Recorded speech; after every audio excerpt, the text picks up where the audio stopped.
you shouldn't feel real good about that Knicks victory, given what it took to get it, and given that Scott Foster is now 6-0 against the Heat. I wanted to ask the group this question, though. If I told you before a game, this is what you can have go your way. You're going to make 3 or 4 extra three-pointers, or you're just going to get the officiating. Like, how important is getting the officiating? We under a microscope, we study all of these games.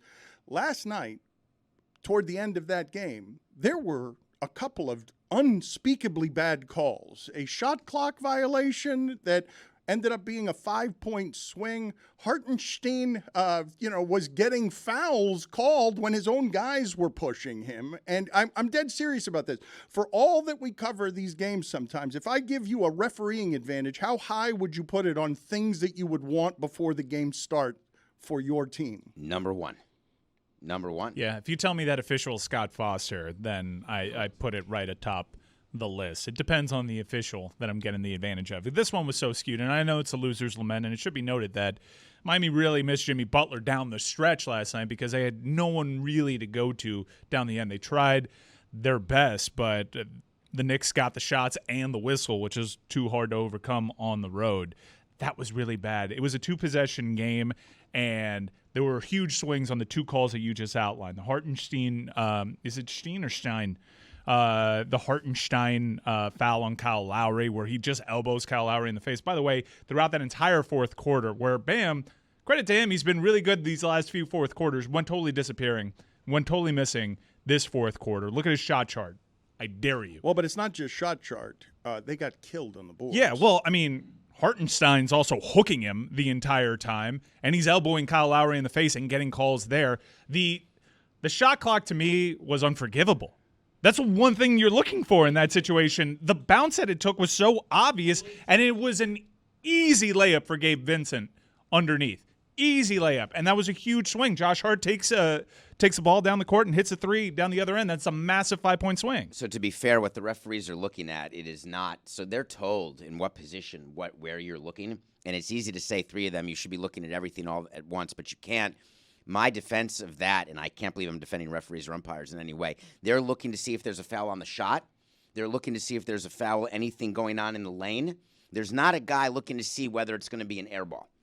So when they see out of the corner of their eye, they're not going to see. Just taking your word for it on this. I feel like there's an official looking to see if the umpires, part of their job is what they're looking at. This is basketball, but it's the same in the NBA. They're positioned in a way that should be reviewable. Then, so that I totally agree with. I didn't watch the early part of the game. I don't know if Spo didn't use his challenge, but Spo should have used a challenge there. But even if you use a challenge that's successful, you don't get the 2 points that were an easy putback for Gabe Vincent. You get a side out. And it was just a huge blown missed call. Huge. Are you guys not happy with how that game went? Like, without Jimmy Butler, that wasn't a 6-point game. That's a game that they easily could have won. That game should be something that has you happy, I would think, moving forward in the rest of this series if Jimmy Butler comes back. Oh, Billy, I'm super encouraged by that performance as a Heat fan, but, that would have been sweet. Can you imagine the banter that would have been flying if they won that game too without Jimmy Butler? New Yorkers are annoying. Can I just say? Nothing personal, David. But like when I see the Knicks fans, they were so happy. And it's like, this is a game that you should easily lose. You're so proud. You have so much bravado for a game. Like, you should not be proud of this game and this performance. I was despondent after the game, just as a Knicks fan. That's not a victory. That's a Heat victory last night. Don't. But it's not. Don't. It's not, though. It's don't. not. It's It's 1-1 not. right now. Not 2. It's Well, not. let's be honest. It's not a Heat victory. It was a was pretty Scott close. Foster victory last night. Put it on the poll, please, Juju, at Le Batard Show. Is the Heat series tied 1-1 Scott Foster? If you're the Knicks, you're flying to Miami despondent. No. Yes, you are. No, it's 1-1. No, you have to take that as an L if you're the Knicks. Yes. I phrased the question wrong earlier. Are the Heat tied in the series with Scott Foster 1-1 is the way that I should have phrased the question. But there were 3 times in that game, and you'll remember them. We can complain about the officiating all we want, and you've heard before, make or miss league. But Kevin Love could have put them up 7 with 2 free throws and missed both of the free throws. Duncan Robinson had such a wide open three at the top of the key when they were down one that would have put them up two, that Thibodeau threw his arms up in the air because it's like the one thing you can't do with Duncan Robinson. He might as well have thrown up on the court, but then Duncan missed that shot as well. And Caleb Martin missed an easy and wide open corner three. When you're talking about what happened at the end of that game, and you're right, Mike, they missed Jimmy Butler in those spots because everything goes through him the last 5 minutes and he can get a tough playoff basket. Kevin Love missed a really good look that was generated by a baby deer on ice. That's how I would describe Bam Adebayo in that fourth quarter. Did you see the one play where Kyle Lowry basically had to stick the ball in his face? And he generated a great look for him, and he still missed it point blank. And he was doing really weird things on the defensive end, too, like running over Harvenstein on that three where Jalen Brunson hit it, where they had to review it for 17 minutes. That was obvious. Stein. You also Stein, make it Harvin. Harvin? No, it's Hardenstein or Hardenstein. Whatever. All I know is that guy got pushed by R.J. Barrett, not by anybody on the Heat. Du hast mich gefragt. I think he got pushed by Hart. But Hart, whatever. All the Knicks are the same. Doesn't matter. Now on the show. They are, and as Sean Connery for some reason. But I wanted to talk to Amin about this. We are paying Amin to fly in here on time and break the playoffs down for us because I wanted to talk to him about Bam's rebounding in that game. He got 8 rebounds, and they need him more than anybody. I mean, Kevin Love is doing some of that for them.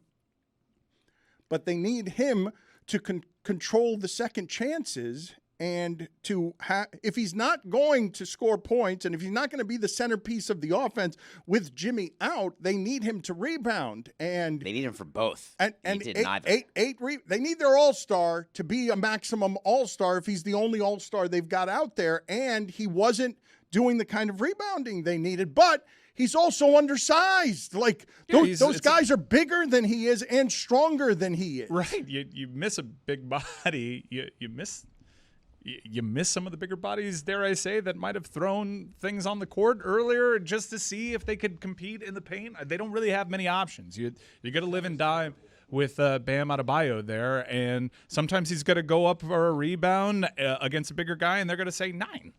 And at the end of the day, can we get Cody Zeller off the court? The guy is terrible. You're looking for size and people that can rebound. They passed him the ball in the wing, and it looked like he was holding the atomic bomb. He was like, "Oh my, I gotta get this out." Freak out. Threw it 75 yards the other way. I was like, "What are you doing?" What could have been? Because that would have been a sweep. I think you guys have to be more realistic about Bam, and here's the concern you have to have as a Heat fan. You go into a game when you're missing Butler, Bam is pulled aside. He knows he's got to be the number one option on offense, and he wasn't from the beginning. He's got to be the number one stopper on defense, and he wasn't throughout the game. I think that you should be very disappointed. As happy as you are about Butler, I assume, to be fair, you're that disappointed about Bam. This doesn't translate from game to game. Among the things that I enjoyed yesterday, and I hope it comes back to haunt them later in the series with the Knicks, Julius Randle loves so much to come down the court and try to make that ridiculous shot that makes Madison Square Garden pop. Yeah. Like if he's got You're not that guy, pal. If he's got the ball in his hands, he looks clearly, instead of winning a playoff game, that what he is craving is being the guy that makes the arena explode when the momentum is already carrying, even if it means he has to take a truly terrible shot in order to try it. Do you think the Knicks have cornered the market on old players who get camera time? Do you see that in Miami?